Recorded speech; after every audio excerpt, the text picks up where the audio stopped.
আসসালামু আলাইকুম, কেমন আছেন সবাই? আশা করি সবাই ভালো আছেন। তো ভয়ঙ্কর সব ভূতের গল্পে আপনাদের স্বাগতম। আশা করি আজকে যে গল্পগুলো আমরা শেয়ার করব, আশা করি আপনাদের অনেক ভালো লাগবে। এই গল্পগুলো ভালো লাগলে অবশ্যই আমাদের কমেন্ট করে জানাবেন, আর নতুন নতুন গল্প পেতে অবশ্যই আমাদের ইউটিউব চ্যানেলটা সাবস্ক্রাইব করে দিবেন। তো চলুন বেশি কথা না বাড়িয়ে আজকের প্রথম গল্পটা শুরু করা যাক। ঘটনাটি ছিল 2015 সালের এক শীতের রাতে। রাত তখন প্রায় 2টা বাজে। রিয়াদ এক ছোট্ট শহর থেকে ঢাকায় ফিরছিলেন। তার ট্রেন আটকে গিয়েছিল একটি অজানা স্টেশনে। স্টেশনটি ছিল সম্পূর্ণ জনমানবশূন্য, কুয়াশায় আচ্ছন্ন এবং বাতাসে অদ্ভুত ঠান্ডা ভাব। ট্রেনের ইঞ্জিন বিকল হওয়ায় সকল যাত্রীদের বলা হয়েছিল যে ট্রেন ঠিক হতে কয়েক ঘন্টার সময় লাগবে। রিয়াদ নিজের কৌতূহল সামলাতে না পেরে ট্রেন থেকে নেমে পড়ে স্টেশনের প্ল্যাটফর্মে হাঁটতে শুরু করে। প্ল্যাটফর্মটি ছিল খুব পুরনো, যেন কয়েক দশক ধরে এর কোনো যত্ন নেওয়া হয়নি। চারপাশের বাতি টিম টিম করে জ্বলছিল, আর প্ল্যাটফর্মের এক কোনায় একটি কাঠের বেঞ্চে কিছু লেখা দেখে সে থমকে যায়। সেখানে লেখা ছিল, যদি কেউ মাঝরাতে এখানে দাঁড়ায় তবে জানবে তুমি একা নও। রিয়াদ এই লেখা দেখে কেমন অস্বস্তি বোধ করে। সে দ্রুত প্ল্যাটফর্মের আরেক প্রান্তে চলে যায়। হঠাৎ তার মনে হলো কে যেন তার পিছনে পিছনে হাঁটছে। সে ফিরে তাকালো, কিন্তু সেখানে কিছুই ছিল না। স্টেশনে আরো কিছুক্ষণ হাঁটার পর রিয়াদ ট্রেনের দিকে ফিরে যায়, কিন্তু ট্রেনের ভিতরের পরিবেশ অন্যরকম। প্রতিটি কামরার জানালা দিয়ে সে দেখলো যাত্রীরা চুপচাপ বসে আছে, তাদের মুখে কোনো অভিব্যক্তি নেই। ট্রেনের ভিতরে এমন নিস্তব্ধতা দেখে রিয়াদের গায়ে কাঁটা দিয়ে ওঠে। সে নিজে তার কামরায় ফিরে গিয়ে বসে পড়ে। ট্রেনের ভিতর ঠান্ডা বাতাস প্রবাহিত হচ্ছিল, আর আশেপাশের যাত্রীদের চেহারাগুলো আরো বিবর্ণ হয়ে যাচ্ছিল। রিয়াদের মনে হলো যেন তারা সবাই কেমন অস্বাভাবিক আচরণ করছে। রাত বাড়তে থাকে, আর তার মনের ভেতর ভয় আরো গভীর হতে থাকে। হঠাৎ সে একটি শিশুর কান্নার শব্দ শুনতে পেল, কিন্তু ট্রেনের এই কামরার কোনো শিশু ছিল না। রিয়াদের মনে প্রশ্নে ভরে ওঠে, এই স্টেশন কি সাধারণ কোনো জায়গা? আর ট্রেনের যাত্রীদের চুপ থাকাটা কি স্বাভাবিক? রিয়াদ ভয়ে কাঁপছিল। ট্রেনের যাত্রীদের নিস্তব্ধ চেহারা এবং অদ্ভুত শিশুর কান্নার শব্দ তার মনের ভেতর ভয় আরো বাড়িয়ে তুলছিল। কিছুক্ষণ পর সাহস করে সে আবার ট্রেন থেকে নেমে স্টেশনের প্ল্যাটফর্মে হাঁটতে শুরু করলো। স্টেশনের বাতিগুলো মৃদু আলো ছড়াচ্ছিল, আর প্রতিটা কোণে যেন অদ্ভুত ছায়া নড়াচড়া করছিল। হঠাৎ করে রিয়াদ শুনতে পেল কারো পায়ের শব্দ, কিন্তু আশেপাশে তাকিয়ে কাউকে দেখতে পেল না।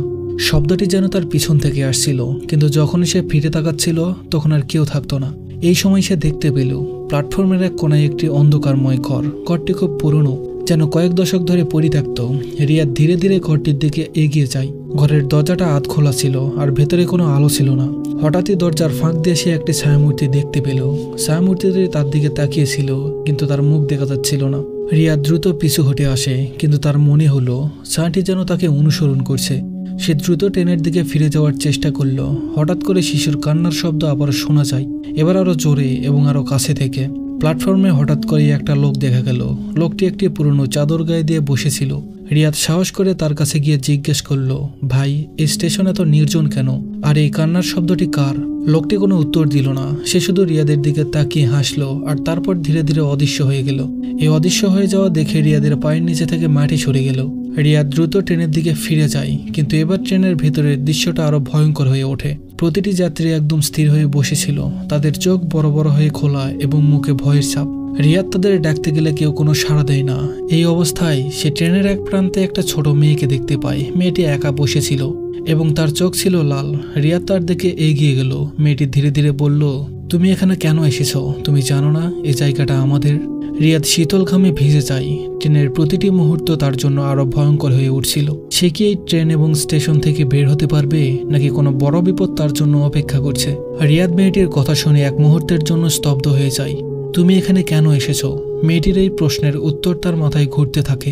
মেয়েটি হঠাৎ হেসে ওঠে, এক অদ্ভুত ভয়ঙ্কর হাসি। রিয়াদ তাড়াতাড়ি ট্রেনের অন্য কামরায় চলে যায়। ট্রেনের প্রতিটি কামরায় একই দৃশ্য। যাত্রীরা নিস্তব্ধ, তাদের চোখ স্থির, এবং হঠাৎ সে দেখতে পেল একটি ছায়া ট্রেনের শেষ প্রান্তে তার দিকে এগিয়ে আসছে। ছায়াটি আকারে বড় হতে থাকে, আর তার পায়ের শব্দ রিয়াদের কানে যেন বজ্রপাতের মতো লাগছিল। ভয় সে ট্রেন থেকে নেমে প্ল্যাটফর্মে চলে আসে। স্টেশনের বাতিগুলো তখন একে একে নিভে যাচ্ছিল। প্ল্যাটফর্মের শেষ প্রান্তে সেই পুরনো ঘরের দরজা থেকে একটি বিকট আওয়াজ শোনা যায়। রিয়াদ মনে সাহস জোগাতে চেষ্টা করছিল, কিন্তু তার শরীর কাঁপছিল। রিয়াদ স্টেশনের বাইরে যাওয়ার পথ খুঁজতে শুরু করে। হাঁটার সময় তার সামনে হঠাৎ করেই সেই রহস্যময় লোকটি আবার দেখা দেয়। লোকটি এবার বলল, তুমি বের হতে পারবে, কিন্তু তার আগে জানতে হবে কেন তুমি এখানে এসেছো। রিয়াদ বলল, আমি তো এখানে ইচ্ছাকৃত আসিনি, ট্রেন বিকল হয়ে এখানে থেমেছে। লোকটি হেসে বলল, এই জায়গা বহু বছর আগে পরিত্যক্ত, এখানে আর কোনো ট্রেন থামে না। তুমি যে ট্রেনে এসেছো সেটা অনেক আগেই ধ্বংস হয়ে গেছে। লোকটির কথা শুনে রিয়াদের মাথা ঘুরতে থাকে। সে বুঝতে পারে এই ট্রেন এবং স্টেশন আসল নয়, এটি কোনো অলৌকিক শক্তির দ্বারা তৈরি। লোকটি আবারও বলল, তুমি বেঁচে আসো, তাই তোমার এখান থেকে বের হওয়ার সুযোগ আছে। তবে মনে রেখো, তোমার মতো যারা এখানে আছে তারা কিছু ভুলে যায় না। রিয়াদ লোকটির নির্দিষ্টে একটি নির্দিষ্ট দিক দিয়ে হাঁটতে শুরু করে। হাঁটতে হাঁটতে সে দেখতে পায় স্টেশনের শেষ প্রান্তে একটি আলোর দরজা। দরজাটি খুব ছোট, কিন্তু সেখানে পৌঁছানোর সময় তার মনে হচ্ছিল এটি তার মুক্তির পথ। দরজা পার হয়ে সে আচমকা নিজেকে একটি লোকাল স্টেশনে খুঁজে পায়। স্টেশনে ভোরের আলো ছড়াচ্ছিল, চারপাশে মানুষজনের কোলাহল শোনা যাচ্ছিল। তার মনে হচ্ছিল সে যেন মৃত্যুর মুখ থেকে ফিরে এসেছে। রিয়াদ পরে জানতে পারে সেই স্টেশনটি বহু বছর আগে একটি ভয়াবহ ট্রেন দুর্ঘটনার পর পরিত্যক্ত হয়ে যায়। তার যাত্রা কি শুধুই কাকতালীয় ছিল, নাকি তাকে কোনো শক্তি সেখানে নিয়ে গিয়েছিল? সেই প্রশ্নের উত্তর সে আর খুঁজে পায়নি। যারা এই মুহূর্তে ট্রেনে আছেন বা ট্রেনে ভ্রমণের প্রস্তুতি নিচ্ছেন, একবার ভাবুন তো, আপনার ট্রেন যদি হঠাৎ কোনো নির্জন স্টেশনে থেমে যায় আর আশেপাশে কাউকে যদি না দেখতে পান, মনে রাখবেন অদ্ভুত কিছু ঘটলে হয়তো সেটা বাস্তবের চেয়ে ভৌতিকও হতে পারে। সাবধান থাকুন এবং চারপাশে খেয়াল রাখুন। তো এই ছিল আজকের আমাদের প্রথম গল্প। আশা করি গল্পটা আপনাদের ভালো লেগেছে। গল্পগুলো ভালো লাগলে অবশ্যই কমেন্ট করে জানাবেন। আর নতুন নতুন গল্প পেতে অবশ্যই voice of Sohan YouTube channel আর ফেসবুক পেজটা ফলো করে দিবেন। তো চলুন বেশি দেরি না করে আজকের দ্বিতীয় গল্পটা শুরু করে যাক। সময়টা ছিল 2005 সাল। জসিম হোসেন ছিলেন একটি স্থানীয় সংবাদপত্রের সাংবাদিক। একদিন তার কাছে একটি অদ্ভুত ফোন কল আসে। অপরিচিত একজন ব্যক্তি বলেন, আপনি যদি সাহসী হন তাহলে ময়মনসিংহের কালীগ্রামে আসুন। এখানে এমন কিছু আছে যা আপনি আজীবনেও দেখেননি। তবে সতর্ক থাকুন, কারণ এখানে রাতে কেউ বাঁচে না। জসিম প্রথমে ভেবেছিলেন কেউ হয়তো তাকে ভয় দেখানোর চেষ্টা করছে, কিন্তু কৌতূহল তাকে পেয়ে বসে। কালীগ্রামের কথা তিনি আগেও শুনেছিলেন। এটি এমন একটি গ্রাম যেখানে রাত হলে অদ্ভুত সব ঘটনা ঘটে। গ্রামের মানুষ বলে চাঁদের আলো এখানে অভিশাপ হয়ে নামে। পরের দিন সকালে জসিম তার ক্যামেরা, নোটবুক এবং টর্চ লাইট নিয়ে রওনা দিলেন। তার মনে হচ্ছিল একটি বড় সংবাদ অপেক্ষা করছে। বিকেল নাগাদ জসিম কালীগ্রামে পৌঁছালেন। বেশিরভাগ ঘরবাড়ি পরিত্যক্ত। স্থানীয় কিছু মানুষ তাকে দেখে কৌতূহলী দৃষ্টিতে তাকায়। একজন বয়স্ক লোক এগিয়ে এসে বলেন, আপনি এখানে কেন এসেছেন বাবাজি? এখানে রাত কাটালে কেউ আর ফিরে যায় না। জসিম মৃদু হেসে বললেন, আমি সত্যটা জানতেই এসেছি। এসব গুজব আমি বিশ্বাস করি না। বয়স্ক লোকটি একটা দীর্ঘশ্বাস ফেলে বললেন, রাত এলে বোঝা যাবে, কিন্তু সাবধানে থাকবেন। চাঁদের আলোয় এই গ্রামে কিছু একটা আসে। রাত তখন 11টা বাজে। গ্রামের চারিপাশে নীরবতা, বাতাসও থেমে আছে। জসিম তার ক্যামেরা নিয়ে গ্রামে ঘুরতে শুরু করলেন। তিনি দেখতে পেলেন একটি পুরনো বাঁশঝাড়ের পাশে কয়েকটি ধ্বংসপ্রাপ্ত ঘর। হঠাৎ করেই তার কানে শোনা গেল চাপা গঙ্গানের মতো শব্দ। জসিম শব্দের উৎস খুঁজতে বাঁশঝাড়ের দিকে এগেলেন। সেখানে গিয়ে দেখলেন একটি মাটির উপর ভেজা পায়ের ছাপ। পায়ের ছাপগুলো গিয়ে শেষ হয়েছে একটি বড় গাছের নিচে। গাছের নিচে একটি কালো কাপড় ঢাকা কিছু পড়ে আছে। তিনি আলতো করে কাপড়টি সরালেন এবং দেখলেন একটি পুরনো পুতুল। কিন্তু পুতুলটির মুখ বিকৃত আর তার গায়ে লাল রঙের কোনো কিছু লেগে আছে। পুতুলটি হাতে নিতেই জসিম শুনতে পেলেন একটি মহিলার চাপা হাসি। হাসির আওয়াজ গাছের মাথা থেকে আসছিল। তিনি টর্চ লাইট তুলে দেখলেন গাছের ডালে একটি সাদা ছায়া। সেই মুহূর্তে বাতাসে যেন কেউ ফিসফিস করে বলল, তোমাকে এখন আমার সঙ্গী হতে হবে। ভয়ে জসিম দ্রুত গ্রাম থেকে বেরিয়ে আসার চেষ্টা করলেন, কিন্তু অদ্ভুত ব্যাপার হলো তিনি যতই দৌড়াচ্ছিলেন ততই দেখছিলেন তিনজনে একই জায়গায় ফিরে আসছেন। পুরো গ্রাম যেন তাকে ঘিরে ফেলে দিয়েছে। এক পর্যায়ে তিনি গ্রামের মসজিদের কাছে গিয়ে আশ্রয় নিলেন। মসজিদের ইমাম তাকে দেখে বললেন, আপনি যেই চাঁদের অভিশাপকে জাগিয়েছেন, রাত শেষে যদি বাঁচতে চান তাহলে আল্লাহর নাম জপতে থাকুন। মসজিদে বসে তিনি সারা রাত দোয়া পড়লেন। বাইরে থেকে মাঝে মাঝে শোনা যাচ্ছিল মহিলার হাসি আর পায়ের চাবি বাজানোর শব্দ। সকালে সবকিছু স্বাভাবিক হয়ে যায়, কিন্তু জসিমের মন থেকে ভয় যায়নি। তিনি বুঝতে পারলেন গ্রামটি শুধু একটি অভিশপ্ত জায়গা নয়, এর পিছনে একটি গভীর রহস্য আছে। জসিম কালীগ্রামে যে রাত কাটালেন তা তার জীবনের সবচেয়ে ভয়ের রাতগুলোর একটি ছিল। সকালে গ্রামের পরিবেশ শান্ত হলেও তার মনের মধ্যে একটি অস্বস্তি কাজ করছিল। তার মনে হলো এই গ্রামে ঘটে যাওয়া ঘটনাগুলোর পিছনে একটি অজানা ইতিহাস লুকিয়ে আছে। জসিম গ্রাম থেকে যাওয়ার সিদ্ধান্ত নিলেন। তিনি গ্রাম সম্পর্কে আরও জানতে প্রবীণ মানুষদের খুঁজে বের করলেন। গ্রামের এক বৃদ্ধা মালেকা বুড়ি। তিনি জসিমকে বললেন, তোমার যদি সত্যটা জানতে হয় তবে অনেক আগের বছরে ঘটে যাওয়া সেই ঘটনার কথা শুনতে হবে। এই গ্রাম একসময় শান্ত ছিল, কিন্তু প্রায় 50 বছর আগে এখানে এমন কিছু ঘটে যা সবকিছু বদলে দেয়। জসিম জিজ্ঞেস করলেন, কি ঘটেছিল? বুড়িটি ধীরে ধীরে বলতে শুরু করলেন। তখন ছিল বর্ষার সময়। চাঁদের আলোতে ক্যালিগ্রামের পাশ দিয়ে বয়ে যাওয়া নদীটায় একজন নারী প্রতিদিন রাতে স্নান করতে যেত। সে ছিল এক পরীর মতো সুন্দরী। সবাই তাকে চাঁদনি নামে রাখত। তার রূপ দেখে অনেকেই তাকে পছন্দ করত, বিশেষ করে গ্রামের কিছু ধনী পুরুষ। তারা ভাবত তার সৌন্দর্য গ্রামের মেয়েদের ঈর্ষান্বিত করেছে। একদিন সেই পুরুষরা তাকে নদীর ধারে একা পেয়ে আক্রমণ করে। তারা তার উপর অকথ্য অত্যাচার চালায় এবং শেষমেশ তাকে হত্যা করে নদীতে ফেলে দেয়। মালেকা বুড়ি থেমে গেলেন। জসিম গভীর মনোযোগে তার কথা শুনছিলেন। তিনি জিজ্ঞেস করলেন, তারপর কি হলো? বুড়ি বললেন, যেদিন থেকে চাঁদনি মারা যায় সেদিন থেকে এই গ্রামে অদ্ভুত ঘটনা ঘটতে শুরু করে। চাঁদের আলোতে গ্রামের মানুষজনের মাথা খারাপ হয়ে যেত। তারা কেউ নদীর দিকে দৌড়াতো, কেউ বা চাঁদনির ডাক শুনত। যারা সেই ডাক শুনত তারা আর কখনো ফিরে আসেনি। মালেকা বুড়ির গল্প শুনে জসিম বুঝতে পারলেন এই গ্রামের অভিশপ্তর মূল সূত্র হচ্ছে সেই নদী। তিনি সিদ্ধান্ত নিলেন রাতে সেই নদীর কাছে যাবেন এবং রহস্যের আসল কারণ খুঁজে বের করবেন। রাত নামল। জসিম তার ক্যামেরা এবং টর্চ লাইট নিয়ে নদীর দিকে রওনা হলেন। পুরো গ্রাম অন্ধকারে ঢেকেছিল। চাঁদের আলো নদীর পানিতে প্রতিফলিত হচ্ছিল, যা এক অদ্ভুত ভয়ঙ্কর পরিবেশ তৈরি করছিল। নদীর পাশে দেখা মেলে চাঁদনির। জসিম নদীর ধারে গিয়ে দাঁড়ালেন। হঠাৎ তার মনে হলো নদীর পাড়ে কেউ দাঁড়িয়ে আছে। একজন নারী সাদা কাপড় পরে ধীরে ধীরে নদীর পানিতে নেমে যাচ্ছে। তিনি টর্চ লাইট ফেলতেই নারীটি পিছনে ফিরে তাকালো। তার চোখে অদ্ভুত এক শূন্যতা, তার ঠোঁটের কোণায় এক ভয়ঙ্কর হাসি। নারীটি বলল, তুমি আমাকে ডাকলে? জসিমের গলা শুকিয়ে গেল। তিনি কোনো কথাই বলতে পারল না। নারীটি ধীরে ধীরে তার দিকে এগিয়ে আসতে লাগলো আর বলল, তোমরা আমার মৃত্যুর বিচার করনি, এখন সবাইকে এর মাসুল দিতে হবে। নারীটি হঠাৎ করে চিৎকার করে উঠল এবং চারিপাশে কালো কুয়াশার মতো কিছু ছড়িয়ে পড়ল। জসিম দৌড়ে পালানোর চেষ্টা করল, কিন্তু তার পা যেন শক্ত হয়ে গেছে। নারীর চোখ থেকে অদ্ভুত এক আলো বের হতে লাগলো, যা জসিমকে পিছনে টেনে আনছিল। তখনই একটি মসজিদের আজানের আওয়াজ ভেসে আসলো। আজানের শব্দ শুনে নারীটি থেমে গেল। সে আকাশের দিকে তাকিয়ে ক্ষীণ স্বরে বলল, আমার সময় ফুরিয়ে আসছে, কিন্তু আমি আবারও আসবো। জসিম সুযোগ বুঝে দৌড়ে পালিয়ে গেলেন। মসজিদের কাছে গিয়ে জসিম জানালেন তিনি ক্যালিগ্রামের অভিশাপ থেকে মুক্তি দিতে চান। ইমাম সাহেব বললেন, এটা সহজ নয়। এই অভিশাপ শুধুমাত্র ক্ষমা ও প্রার্থনার মধ্যেই কাটানো সম্ভব। তোমাকে চাঁদনির আত্মার শান্তি আনতে হবে। জসিম সিদ্ধান্ত নিলেন তিনি পরবর্তী রাতে একটি বিশেষ আয়োজন করবেন।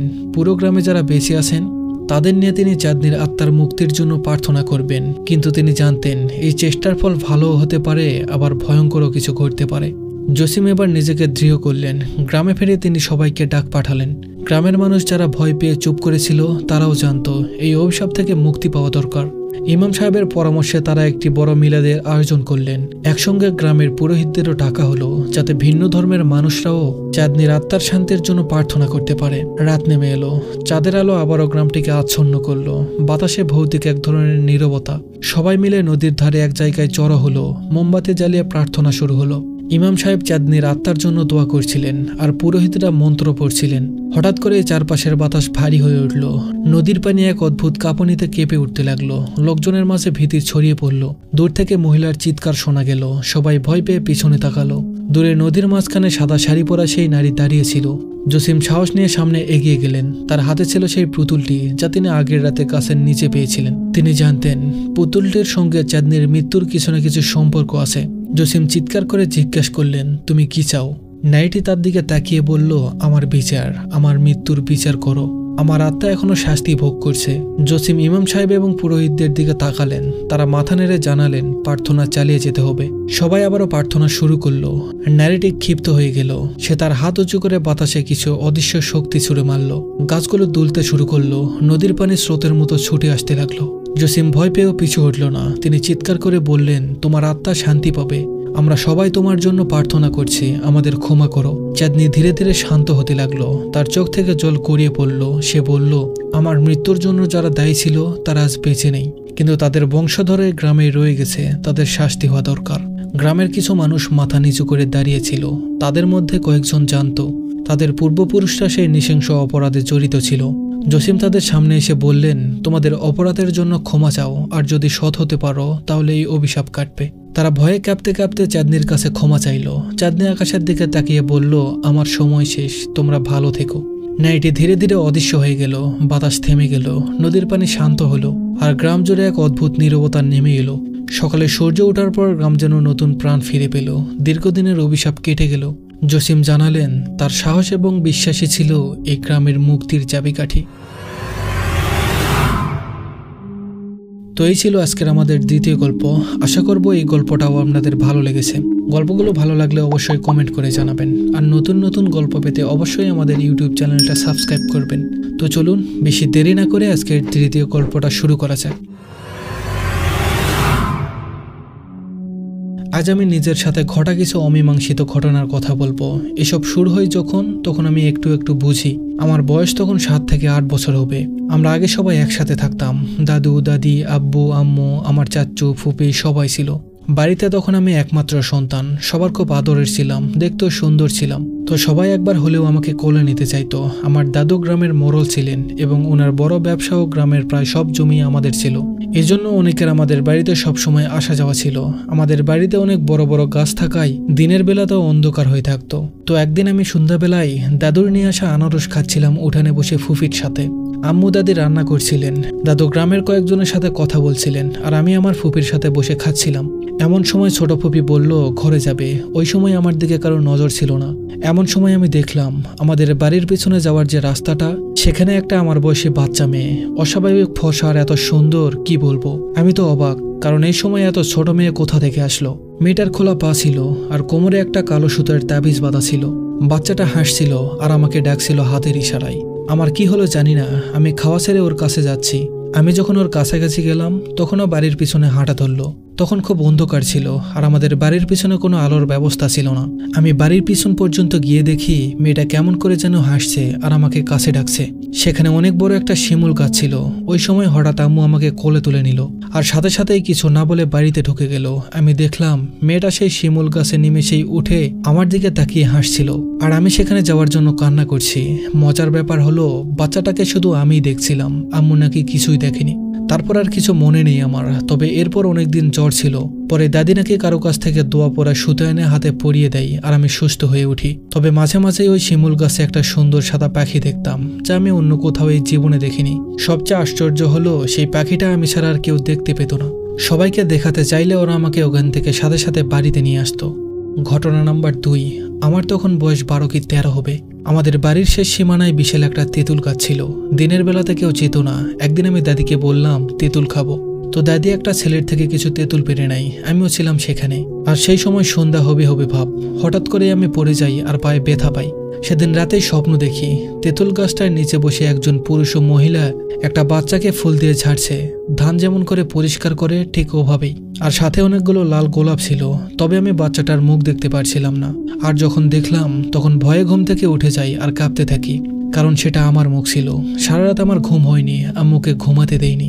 পরের দিন সকালে আমাদের বাড়ির কাজের লোক ওখানে গিয়ে দেখে তেঁতুল গাছের নিচে অনেকগুলো গোলাপ ফুল পড়ে আছে। বাড়িতে এসে বললে আমরা সবাই গিয়ে দেখে অনেক অবাক হই, কারণ তখন আমাদের বাড়িতে লাল গোলাপের গাছ ছিল না। পরে আমি বাড়ির সবাইকে আমার স্বপ্নের কথা বলি। দাদু একজন হুজুরকে এসব বললেন। হুজুর বললেন ওখানে নাকি জিন থাকে, আর আমি যে পড়ে গিয়েছিলাম তারাই নাকি ফেলে দেয়। তারা চায় না আমরা ওখানে কেউ যাই, তবে তাদেরকেও বিরক্ত না করলে তারা কোনো ক্ষতি করবে না কারোর। পরে আমাকে একটা তাবিজ দেয় গায়ে বাঁধার জন্য। এরপর আর কোনো সমস্যা হয়নি। আমিও আর সেদিকে খুব একটা যাইনি। তবে তেঁতুল গাছটা দেখলে কেমন যেন রহস্যময় লাগে আমার কাছে। কি অন্ধকার আর কালো হয়ে থাকে সব সময় জায়গাটা। ঘটনা নাম্বার 4। আমরা যখন নতুন বাড়িতে আসি তখন আমার বয়স ছিল 17 বছর। নতুন বাড়িতে আসার পর হয় আমার আসল সমস্যার শুরু। প্রতিদিন কোনো না কোনো অদ্ভুত ঘটনা ঘটতে থাকলো, আর তা শুধু আমার সাথেই ঘটলো। একদিন স্বপ্নে দেখলাম কে একজন আমাকে অনেক মূল্যবান ধনরত্ন দিচ্ছে, আর তার পাহারাদার একটা ছোট সাপ। আমি সেগুলো নিলাম না দেখে সাপটা মিলিয়ে গেল, আর সেই সাপ আমি পরের দিন নিজের চোখে দেখি যেমনটা স্বপ্নে দেখেছিলাম। কুচকুচে কালো, মাথাটা অনেক বড়, লেজ ছোট। এরকম মাঝে মাঝেই দেখা শুরু করলাম, বলতে গেলে প্রতিদিনই। একা ঘুমাতে পারতাম না।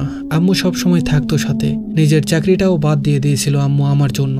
স্বপ্নগুলো যখন দেখতাম আমার মনে হতো আমি জেগে আছি, তবে শুধু চোখ খুলতে পারতাম না। একদিন দেখলাম কেউ একজন বলছে এটা তোর সম্পদ, তোকেই নিতে হবে, না নিলে তোর ক্ষতি করব।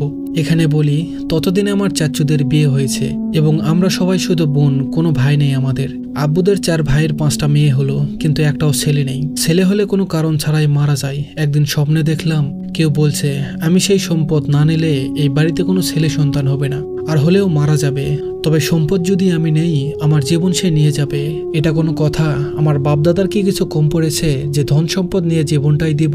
ততদিনে আমার অবস্থা ভালো না, অসুখ লেগেই থাকে। ডাক্তার বলে কিছু হয়নি, কিন্তু আমি মাথা নিয়ে বিছানা থেকে উঠতে পারি না, জল লেগেই থাকে, হঠাৎ করেই পড়ে যাই, হাত পা মুচকে যায়। এগুলো যেন নিত্যদিনের হয়ে উঠেছিল। আমার রুমের পিছনে বড় একটা বড়ই গাছ ছিল, কিন্তু সেই গাছের নিচে প্রতিদিন পরিষ্কার করা হতো, কোনো শুকনা পাতা ছিল না। কিন্তু তারপরেও প্রত্যেক রাতে মনে হতো কেউ হাঁটছে মানুষের মতো, আর আমার জানালার কাছে এসে থমকে যেত। উঠে যখন দেখতাম কিছুই দেখতে পেতাম না, আর কোনো পাতাও ছিল না যে শব্দ হতে পারে। এরপর একদিন মেঝেতে শুয়েছিলাম, এমন সময় মনে হলো কেউ মাথায় ফু দিচ্ছে, কিন্তু কেউ ছিল না। একদিন ঘুমের মাঝে দেখি একটা সোনার হাড়ি আমার পাশে, কি আলো! কিন্তু যখন দেখতে গেলাম অনেক অন্ধকার ছিল ভেতরটা। ঘুম থেকে উঠে দেখি মেঝেতে কেউ পুরনো কিছু রাখলে যেমন আশেপাশে ধুলো জমে, ওই রকম হয়ে গেছে। কিন্তু অত রাতে সবাই ঘুমাচ্ছিল, আম্মু তো আমার পাশেই। এর মাঝে কিন্তু অনেক হুজুর দেখানো হয়েছে, আর তারা বলতো খারাপ জিনের কাজ। আর তারা কাছে আসতে পারছে না, কারণ আম্মু বাড়িতে সবসময় কোরআন শরীফ পড়তো, না হলে নাকি আমাকে মেরে ফেলতো। এরকম অনেক ঘটনা ঘটতে লাগলো। ঘটনা নাম্বার 4, একদিন বাড়ির পিছনে দুটো অনেক বড় রূপার টাকার মতো কিছু পেলাম। কেউ নাকি ওরকম কিছু দেখেনি কখনো। দাদু হুজুরকে দেখালে বলল এগুলো যেন যেখানে পেয়েছি সেখানেই ফেলে দেই। এরপর আমি খুব অসুস্থ হয়ে গেলাম, প্রায় মরার মতো। আত্মীয়রা পর্যন্ত দেখতে আসলো, ডাক্তার কিছু সুরাহা করতে পারলো না। এরপর দাদু একজন বড় হুজুর ডাকলেন, উনি বললেন খারাপ জিন পিছনে আছে। আর সেটা আমার জন্মের পর থেকেই। এতদিন তাদের দেওয়া কিছু ছুঁইনি, তাই ক্ষতি করতে পারেনি, কারণ আমার লোভ ছিল না। কিন্তু এখন ওই টাকা হাতে নিয়েছি, তাই ওরা আমাকে মেরে ফেলবে। আর আমার নিজেরও সবসময় মনে হতো আমি আর বাঁচবো না, তাড়াতাড়ি মরে যাব। পরে সেই হুজুর বাড়ি বন্ধ করলেন, আমার শরীর বন্ধ করে দিলেন, আর তাবিজ দিলেন। এখন ভালো আছি, আর কিছু নেই। কিন্তু অদ্ভুত ব্যাপার হলো, তাবিজ যদি খুলে রাখি সেটা আর খুঁজে পাই না অনেক দিন, আবার হঠাৎ করেই খুঁজে পাই। এরকম আরো অনেক কিছুর সাক্ষী আমি নিজেই। সব তো আর বলা সম্ভব হয় না একেবারে। অন্য একদিন বাকিগুলো বলবো ইনশাআল্লাহ। তবে আমার সাথে ঘটা এইসবের কোনো ব্যাখ্যা আমি পাইনি। এর মাঝে আমার ছোট চাচুর একটা ছেলে হয়েছিল। এখন আমরা 5 বোন 1 ভাই। আল্লাহ যেন এসবের আর সম্মুখীন না করে। তো এই ছিল আজকের আমাদের গল্পগুলো। আশা করি গল্পগুলো আপনাদের অনেক ভালো লেগেছে। তো সবার কাছে রিকোয়েস্ট থাকবে, গল্পগুলো ভালো লাগলে অবশ্যই কমেন্ট করে জানাবেন। আর নতুন নতুন গল্প পেতে অবশ্যই আমাদের ইউটিউব চ্যানেলটা সাবস্ক্রাইব করবেন। আর আপনাদের সঙ্গে ঘটে যাওয়া ভৌতিক গল্পগুলো আমাদের পাঠিয়ে দিতে পারেন। আমাদের গল্প পাঠাতে অবশ্যই ইমেল করতে পারেন। আমাদের ইমেল অ্যাড্রেসটা হলো sohanofficial111@gmail.com। তো দেখা হবে আবার নতুন কোনো ভয়ঙ্কর গল্প নিয়ে নতুন কোনো ভিডিওতে। সবাই ভালো থাকবেন, সুস্থ থাকবেন। ধন্যবাদ সবাইকে।